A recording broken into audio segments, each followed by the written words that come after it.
Dari aku waktu mula-mula aku buat Bangkit Podcast ni, aku dah berjanji kat diri aku. Aku tidak akan menggunakan platform ini untuk kepentingan peribadi, dan juga aku tidak akan menggunakan platform ini untuk menyampaikan kepalsuan dan juga penipuan. I promise myself that I'm not going to tell you guys any lies, and I promise myself that I'm going to talk to you guys based on facts and based on concrete evidence, and I like to keep that promises. Dan aku cakap terus terang, setiap perkara yang aku sampaikan, aku tak memihak kepada mana-mana parti politik, mana-mana individu dan juga mana-mana kerajaan. Tidak. Aku akan memihak kepada kebenaran, keadilan, dan aku akan menolak sebarang kezaliman dan juga kemungkaran. Aku tak pertahankan individu dan juga parti.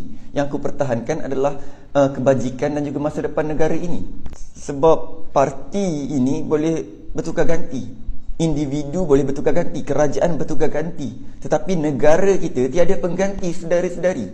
Jadi everything that I'm going to talk to you about, I'm going to put our nation as my main and top priority. Dan aku dapat satu komen dari seorang lelaki ni, dia cakap, "Bro, kau kata Anwar Ibrahim baik, tapi kenapa sekarang ni Anwar Ibrahim dah 10 hari jadi Perdana Menteri, dia tak bawa sebarang perubahan yang dijanjikan sewaktu kempen?" Mungkin ramai tertanya-tanya, apa dasar pembaharuan yang cuba Anwar bawa?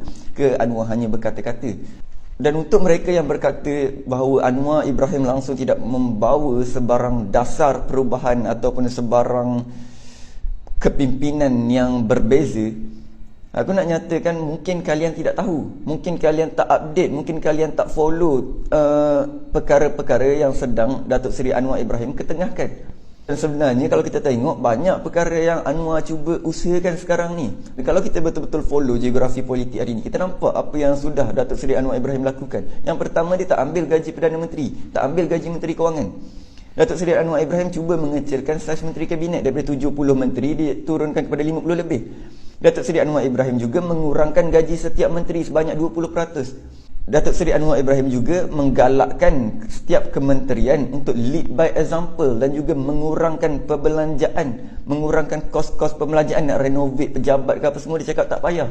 Sebab sekarang ini waktu untuk kerajaan berjimat cermat. Jadi jangan cakap langsung tiada sebarang dasar perubahan yang cuba dibawa. Dan mungkinlah perkara itu perkara yang kecil bagi kalian. Kalian cakap kalau kerajaan lain naik pun boleh gak? Kurangkan saiz menteri boleh gak? Turunkan gaji. Tak mengapalah, sebab kita ni biasalah, kita setiap perkara kita akan petikaikan. Dia buat turun gaji 20%, kita minta turun gaji 70%. Dia tak ambil gaji Perdana Menteri, kita petikaikan dia ambil gaji MP. Dia buat turun cabutan judi daripada 20 kali setahun kepada 8 kali, korang petikaikan gak? Korang cakap kenapa tak hapuskan terus judi? Jadi apa-apa yang dia buat, perkara yang baik, korang tetap akan petikaikan. Dan itu yang menjadi masalah, sebab kita tak mengamalkan satu sifat politik yang matang. Kita nak membangkang, sampaikan perkara yang baik pun kita bangkang. Saudara-saudari, kalau nak tahu tentang Anwar ni, he's a very brave Prime Minister.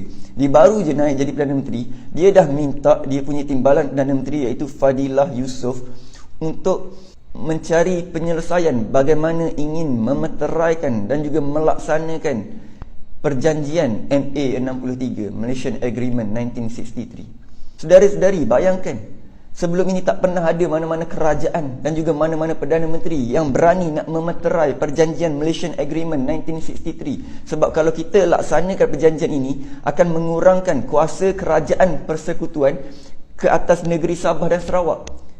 Mana ada kerajaan yang nak kuasa mereka berkurangan? Tetapi Datuk Seri Anwar Ibrahim sedar bahawa tuntutan MA63 ini amat penting bagi negeri Sabah dan Sarawak. Jadi jangan cakap Anwar tak buat kerja. Dia seorang Perdana Menteri yang berani nak memeteraikan, melaksanakan dan juga merealisasikan perjanjian MA63 yang diimpikan, didambakan oleh rakyat negeri Sabah dan Sarawak. So I'm telling you guys, this is a very good move by Datuk Seri Anwar Ibrahim. Dia menunjukkan keberanian dia dalam ingin memberikan keadilan kepada rakyat negeri Sabah dan Sarawak. Jadi aku cakap perkara yang baik aku persetujui. Perkara kedua yang Datuk Seri Anwar Ibrahim lakukan, yang bagi aku perkara ini sepatutnya digembar-gemburkan. Datuk Seri Anwar Ibrahim baru-baru ini meminta Tan Sri Said Mohtar dan juga syarikat Bernas yang telah memonopoli industri beras untuk memberikan pampasan dan juga bantuan sebanyak RM60 juta kepada 150,000 pesawah padi. Ini satu inisiatif yang amat baik, dapat meringankan beban dan juga memudahkan urusan kehidupan golongan-golongan pesawah yang kebanyakannya hidup dalam keadaan kemiskinan. Tetapi inisiatif yang baik ini juga turut dibangkang oleh siapa? Oleh Menteri Besar Kedah bernama YB Sanusi Ahmad. Jadi aku tak faham apa yang bermain dalam benak fikiran YB Sanusi. YB Sanusi menyatakan Anwar cuba membuli peniaga Melayu, cuba menjatuhkan bisnes Bumi Putra. Celah mana Anwar nak jatuhkan bisnes Bumi Putra? Anwar cuba menjaga hak kebajikan golongan-golongan pesawah yang majoritinya orang Melayu yang berada di negeri Kedah dan juga Perlis, yang kebanyakannya berada di dalam negeri YB Sanusi Ahmad sendiri. Jadi kenapa nak pertikaikan perkara yang baik untuk golongan-golongan pesawah? 60 juta diagihkan kepada 150,000 pesawah padi. Tiba-tiba benda ini juga dikecam, ditentang, diserang, dibangkang oleh Sanusi Ahmad selaku Menteri Besar Kedah. Dan aku tak faham, saudara-saudari, aku benar-benar tak faham.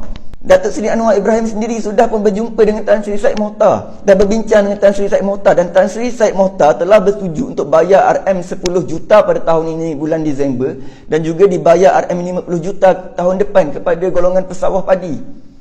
Tan Sri Said Mohtar sendiri tak ada masalah nak melunaskan pampasan ini. Kenapa YB Sanusi tiba-tiba nak acah jadi hero, nak pertahankan toke-toke gergasi yang memonopoli industri beras? Dan untuk Menteri Besar Kedah Sanusi Ahmad, aku nak cakap satu je. YB, kita benda yang salah, benda yang buruk, benda yang jahil, kita bangkang. Aku setuju kita bangkang benda yang salah. Tapi kalau benda yang baik pun kita bangkang, itu bukan lagi bangkang, itu bangang.